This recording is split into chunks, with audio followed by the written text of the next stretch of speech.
Eu quero cumprimentar a todos que estão nos acompanhando com a bendita paz do Senhor Jesus. Você que nos acompanha na rádio, você que nos acompanha através do aplicativo, pelo Facebook, que Deus abençoe a cada um neste momento.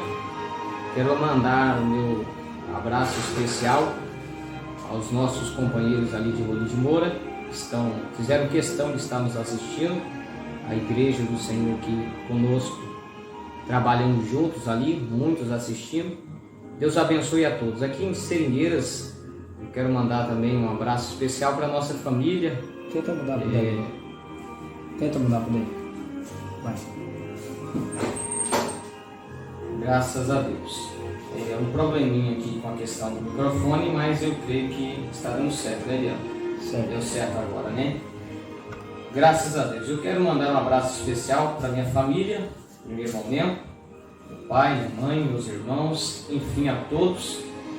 E também para todos os nossos irmãos, amigos, tanto da cidade quanto os do sítio, que estão nos acompanhando. Nós temos uma grande amizade com muitos dessa cidade, até porque fomos criados aqui, e quando a gente tem a oportunidade de falar a muitos, como estamos falando aqui agora,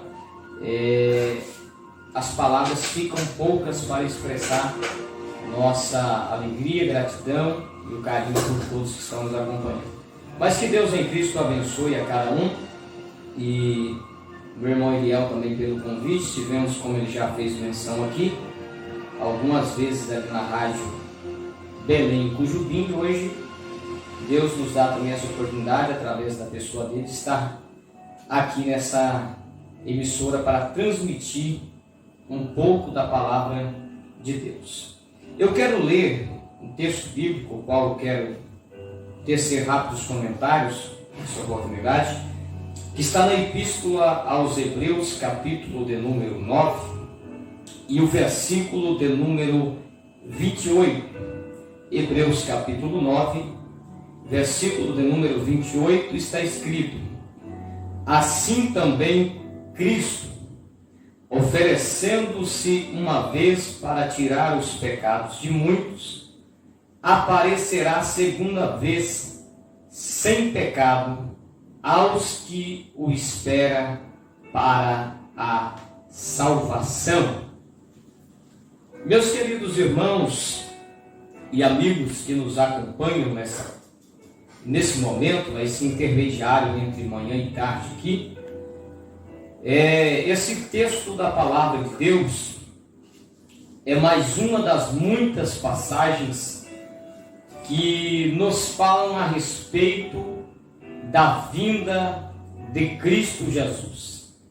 Esse texto ele foi muito específico ao dizer segunda vez, já demonstrando a quantidade de vezes que Cristo veio, e também já fazendo menção da próxima vinda que está por vir. E nessa passagem bíblica, nós observamos que o autor ele foi bem categórico ao pontuar o grupo de pessoas que estarão ou que prestigiarão, que terão a oportunidade de desfrutar de algo no que diz respeito a essa vinda de Cristo. Nós sabemos que em sua primeira vinda, que Cristo esteve ao mundo, esteve aqui na terra, ele prendeu o seu ministério, geograficamente falando, aos territórios israelenses, ao país de Israel, aos arredores de Jerusalém. E nós temos uma ocasião onde Cristo, não a título de cumprir missão, mas de descansar em casa de amigo, ele deu uma saída pouquíssima do território, saindo do território de Israel, entrando no território da Sírio-Fenícia.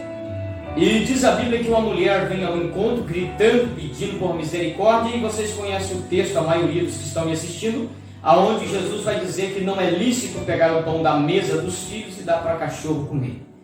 Em outra linguagem, Jesus estava dizendo, em outras palavras, que o seu ministério, na sua primeira vinda, estava restrito aos limites geográficos da terra de Israel. Em João capítulo 1, versículo 11, o evangelista narra dizendo que ele veio para os que eram seus, a saber, a nação de Israel. E na sua primeira vinda, Cristo vem a Israel, a esse grupo etênico, e logicamente muitos o desprezam, outros o recebem, e o texto diz, texto de João 1, versículo 12, que a todos quanto receberam, deu-lhes o poder de serem feitos filhos de Deus.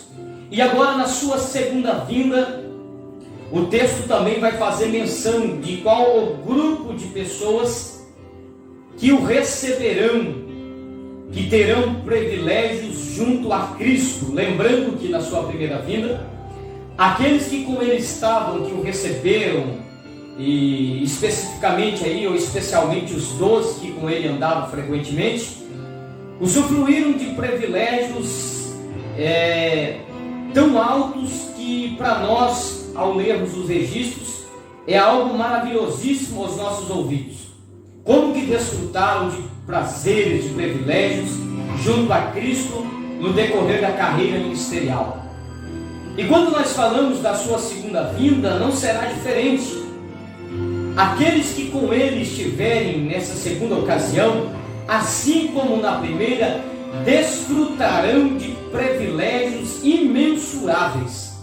E o apóstolo Paulo, para falar sobre isso, na primeira carta aos Coríntios, capítulo 1, se não me foge da memória o versículo 9, ele vai dizer que aquilo que os olhos não viu, o ouvido não ouviu, e nem subiu ao coração do homem, é o que Deus tem reservado ou preparado para os que o amam.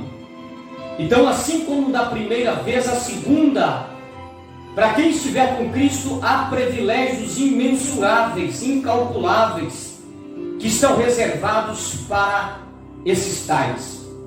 Porém, quando eu falo sobre a segunda vinda de Cristo, é algo tão real, é algo tão afirmador, é algo tão categórico, que nós temos na Bíblia inúmeras afirmações que Cristo retornará.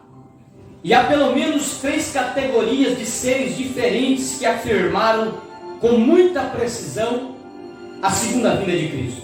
3 categorias de seres diferentes. Nós temos na primeira categoria a categoria divina. O próprio ser divino afirma a segunda vinda de Cristo com todas as palavras. E nós temos isso a título de exemplificar, Evangelho de João, capítulo 14, versículo 1, versículo 2 e versículo 3. Quando Jesus diz: não se turbe o vosso coração, credes em Deus e credes também em mim. Na casa de meu Pai há muitas moradas. Se não fosse assim, eu vou-lo teria dito, pois vou preparar lugar. E se eu for, algumas traduções vai dizer, e quando eu for e vos preparar lugar, virei outra vez e vos levarei para mim mesmo, para que aonde eu estiver, estejais vós também.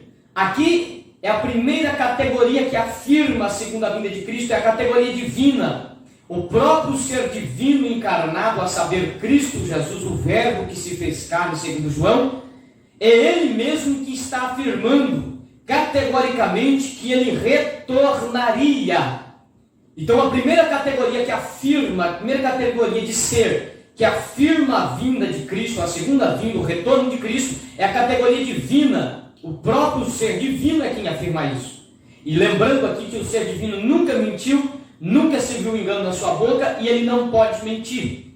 Então é algo que está concretamente afirmado que Cristo retornará. A segunda categoria de ser que afirma categoricamente o retorno de Cristo é a categoria angelical. Os anjos afirmam o retorno de Cristo. Quando você olha para Atos dos Apóstolos, a título de exemplificar aqui também, capítulo 1, versículo 10 e versículo 11, nós temos, diz a Bíblia, que Jesus é assunto ao céu perante os olhos dos discípulos.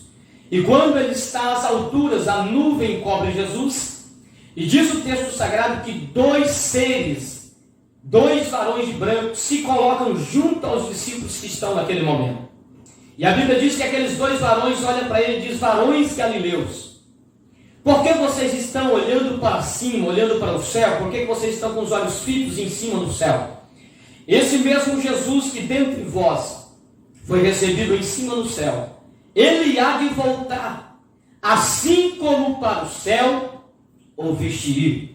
Aqui nós temos a segunda categoria que afirma que Cristo voltará, a categoria angelical, os anjos, os seres celestiais que se apresentaram metafisicamente ali, perante os olhos dos discípulos. Eles estão dizendo: Cristo há de voltar. E a terceira categoria que afirma a vinda de Cristo é a categoria humana, o ser humano, os homens de Deus que ficaram encarregados do trabalho de Cristo. Eles afirmam categoricamente que Cristo há de voltar. A exemplo disso, nós temos Paulo em 1 Tessalonicenses, capítulo de número 4, versículos 16 e 17, que Paulo diz: o mesmo Senhor descerá do céu, com alarido, com a voz de arcanjo e a trombeta de Deus. Os que morreram em Cristo ressuscitarão primeiro, depois nós, os que ficarmos vivos, seremos arrebatados ao encontro do Senhor nos ares, e assim estaremos com o Senhor, ou para sempre com o Senhor. Então as três categorias afirmam categoricamente: Cristo há de voltar. A categoria divina, a categoria angelical e a categoria humana responsável pelo anúncio da mensagem de Cristo afirmam com todas as palavras que Cristo há de voltar. Mas porém, na segunda vinda de Cristo, haverá um grupo seleto. Quando eu falo de grupo seleto, eu estou falando de um grupo exclusivo e não uma totalização. Haverá um grupo exclusivo que estará com Cristo, desfrutará com Ele dos seus privilégios, alcançará a gloriosa vinda de Cristo e se alegrará com ela. Porém, repito, não é para todos, mas para um grupo seleto. E vale ressaltar que esse grupo seleto, eu vou falar um pouco mais daqui a pouco, não é algo que é decidido pelo ser divino, por Deus, mas é algo que está condicionado à escolha humana, porque Deus, diz o apóstolo Pedro na sua primeira carta, capítulo 3, precisamente os versículos 8 a 10, até o 13 também, ele vai falar sobre esse momento, e ele diz que Deus não retarda, não demora, não tarda em sua promessa, ainda que muitos, boa parte dos humanos, a tenham por tardia ou por demorado, mas Ele é longânimo, ou seja, paciencioso para conosco, para convosco, enfim, com todos nós, não querendo que ninguém se perca, mas que todos venham a arrepender-se. Então o desejo de Deus, assim como João capítulo 3, verso 16, está escrito que Deus enviou o seu Filho unigênito ao mundo, para que todos o que nele crê não pereça, mas tenha vida eterna.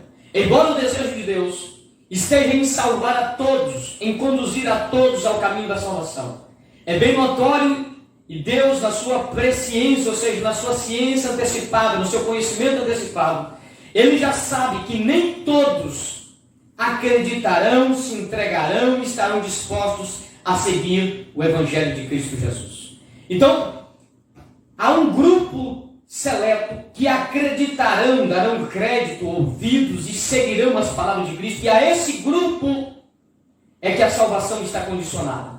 A esse grupo está condicionado o prazer da segunda vinda de Cristo. E quando nós olhamos aqui, há tempo de exemplificar isso na Bíblia Sagrada, a Bíblia sempre fez essa distinção. A Bíblia sempre dividiu o grupo humano em dois grupos distintos. Claro que se você é um teólogo e está me ouvindo do outro lado, você vai dizer: não, a Bíblia divide o grupo em três: gentios, judeus e igreja. Mas aí é um outro contexto. Eu estou falando do contexto de salvação e perdição, de salvos e perdidos. Dentro deste contexto, a Bíblia divide a classificação dos seres humanos em dois grupos distintos.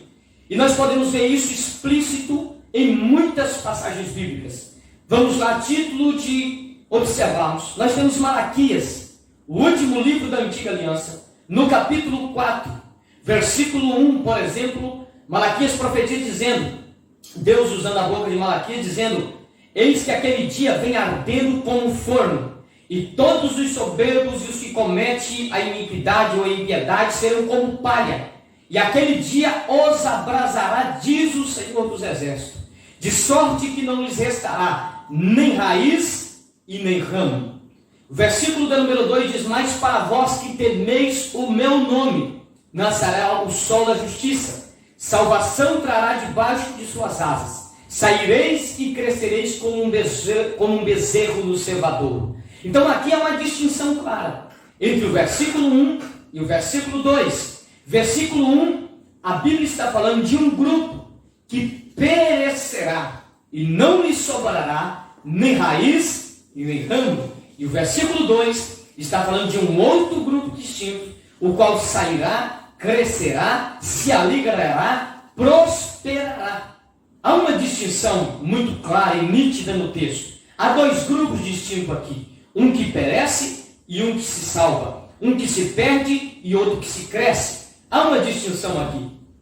Quando você olha também, por exemplo, para Mateus capítulo de número 24, versículo 37 ao 41, Jesus diz que assim como foi nos dias de Noé, será nos dias do Filho do Homem. Nos dias anteriores ao dilúvio, comiam, bebiam, casavam, davam-se em casamento, e não perceberam até que Noé entrou na arca, e veio o dilúvio e os levou a todos. E Jesus conclui dizendo: assim será também na vinda do Filho do Homem. Versículo 40 e 41 ele vai dizer: estando dois no campo, um é levado e o outro é deixado. Estando dois no moinho, um é levado e o outro é deixado. Aqui nós temos pelo menos mais duas distinções.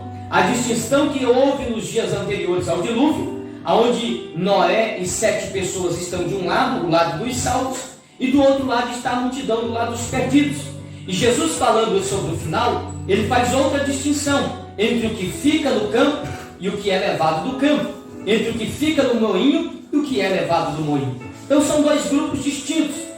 Quando você olha para 1 Tessalonicenses capítulo 5, versículo 1, 2 e 3, e depois no versículo 4, há novamente essa distinção. Versículo 1, Paulo vai dizer: olha, sobre os tempos e as estações não necessito que vos escreva. Versículo 2 e versículo 3 ele vai dizer: porque o dia do Senhor vocês mesmos sabem, virá como um ladrão de noite. Versículo 3 ele diz: quando disserem a paz e segurança, lhe sobrevirá repentina destruição, como a que está grávida sentindo dores de parto, de modo nenhum escaparão.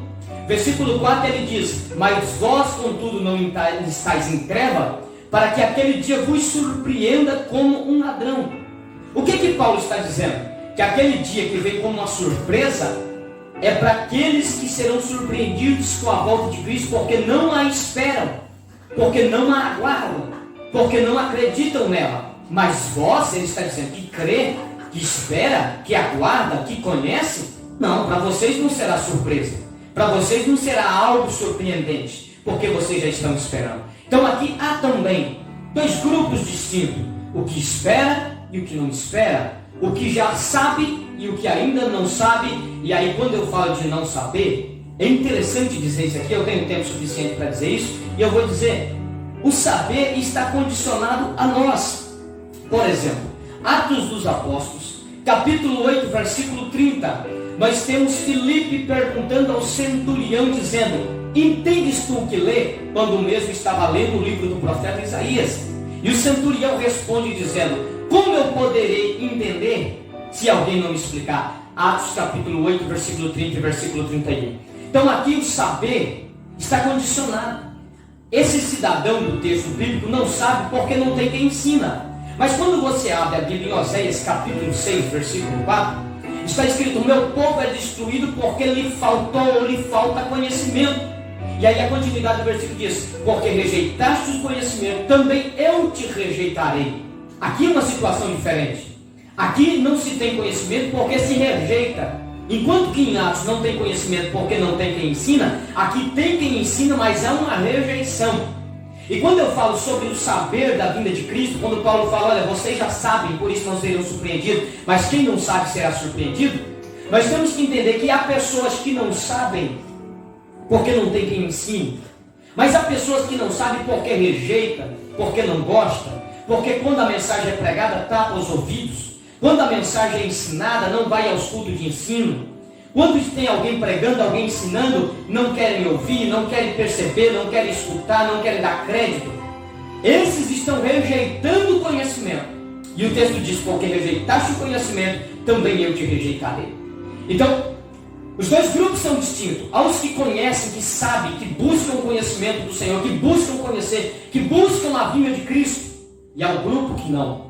É o grupo que não busca, é o grupo que não se interessa, é o grupo que não está nem aí para as mensagens bíblicas, que desprezam a Cristo e as suas palavras. E aí Malaquias, no capítulo 3, versículo 18, vai dizer: outra vez vereis a diferença entre o justo e o ímpio, entre o que serve a Deus e o que não serve. Então há uma distinção, há uma diferença entre esses dois grupos. E aí nós precisamos entender isso, para entender quem encontrará com Cristo quando Ele voltar, quem desfrutará com Cristo dos privilégios, quem se alegrará com Cristo quando Ele vier. Nós precisamos entender a distinção de grupos, e depois nós precisamos examinar a nós mesmos e olharmos para nós, para a nossa vida, para os nossos pensamentos, para quem somos, para ver em qual grupo nós estamos pertencendo, de qual lado da moeda que está a nossa face, em qual dos dois lados que nós estamos ligados. Porque a Bíblia diz em Romanos capítulo 8, versículo 1, portanto agora nenhuma condenação há para quem está em Cristo. É diferente. Ele não falou que não existe condenação para ninguém, ele falou não existe condenação para quem. Olha só que ele ressalta, olha só que ele especifica quem é essas pessoas que não há condenação: para quem está em Cristo. Então não é para todos que ele está falando isso aqui, é um grupo específico. E agora, meus queridos irmãos e ouvintes da palavra de Deus, sabendo nós dessa distinção, sabendo que a Bíblia vai fazer essa distinção, e já eu termino, nós temos que entender a mensagem de Cristo para nós. Nós temos que entender que Deus e a sua palavra, Ele nos mostra essa distinção e nos dá o direito, a autoridade de decidirmos e escolhermos de que lado nós vamos estar. E nós começamos isso por Mateus capítulo 7, verso 13 e verso 14, que é muito conhecido. Jesus diz assim, entrai pela porta estreita, porque largo é o caminho, espaçoso é a porta que conduz à perdição, e muitos são os que entram por ela. Versículo 14, mas estreita é a porta, apertado é o caminho, estreita é a porta que conduz à salvação, e poucos são os que acertam por ela. Então Jesus ele já mostrou que existe essa distinção, existe caminho diferente, existe estradas diferentes, e cabe a nós decidir de qual lado nós vamos estar. E o escolher o caminho da perdição é mais fácil. Eu posso dizer isso pelo menos por duas razões distintas. Pelo menos por duas razões distintas eu posso dizer para você por que é mais fácil escolher o caminho largo. Primeiro, porque ele é fácil. Segundo, porque neles tem muita gente. E tem pessoas que só se sentem segurança se ela estiver fazendo o que muita gente faz. E Jesus disse, não, no caminho da salvação é pouco. Se você seguir a maioria, você vai estar no caminho errado. Então há uma distinção, e Jesus nos fala sobre isso, ele não nega esse tema. Mateus capítulo 25, nós vamos ver isso, versículos 37, Mateus 25, 36, 37 até o 40, 41. Jesus fala sobre os bodes e as ovelhas que estão do lado direito e que estão do lado esquerdo. E Jesus fala que os da direita vão receber as palavras, vinde benditos meu Pai, possuem por herança o reino, mas os da esquerda receberá a condenação e o castigo eterno. Jesus fala, existe a distinção dos grupos diferentes, e você tem que tomar a sua decisão e saber para onde você está indo. E Jesus ele vai deixar isso muito claro, ele não vai negar isso em momento algum. Quando você olha para Apocalipse capítulo 22, versículo 11, a Bíblia diz bem assim, quem é limpo se limpe mais. Quem é justo faz mais justiça ainda, mas quem é sujo, se suje mais. Ele está dizendo, cabe a você escolher, se você quer o lado dos santos, dos justos que irão para a bem-aventurança eterna, se aprofunde nisso, entregue a sua vida a isso. Mas se você quer viver do lado da perdição, do lado daqueles que são descompromissados, aproveite esse momento para ser o que você quer ser, porque o final vai chegar, o tempo da justiça vai chegar. Então Cristo ele deixa isso muito aberto, ele mostra que há grupos distintos, que há escolha distinta, e ele deixa na nossa mão, só que ele dá uma orientação dizendo, 1 Coríntios capítulo 10, versículo 21, não podereis participar da mesa de Deus e da mesa dos demônios, nem podereis tomar o cálice do Senhor e o cálice dos demônios. Ele está dizendo, a escolha é você quem escolhe, mas não existe meio termo, não existe um pouco para lá e um pouco para cá. Não existe meio crente e meio profano, meio santo e meio profano, meio crente e meio desviado. Isso não existe. Ou você é santo e se santifica mais, ou você é sujo e se suje mais. Você tem que conhecer os dois lados e saber que existe distinção de um lado para o outro. Existem os que vão ser salvos, que vão se perder, e você tem que escolher de que lado você está e se entregar para isso. E saber e ter consciência que não existe meio termo nessa conversa. Ou você é, ou você não é, ou você está aqui, ou você está lá, ou você pertence ao meu lado, ou você pertence ao lado de lá. Eu estou terminando. Agora preste atenção nessa palavra final. Entendendo disso, o texto de Hebreus diz, ele será visto outra vez. Aí eu pergunto ao texto, por quem que ele será visto outra vez? Por todos? Ele responde, não, apenas por aqueles que o aguardam para a salvação. Ou seja, a vinda de Cristo é uma realidade.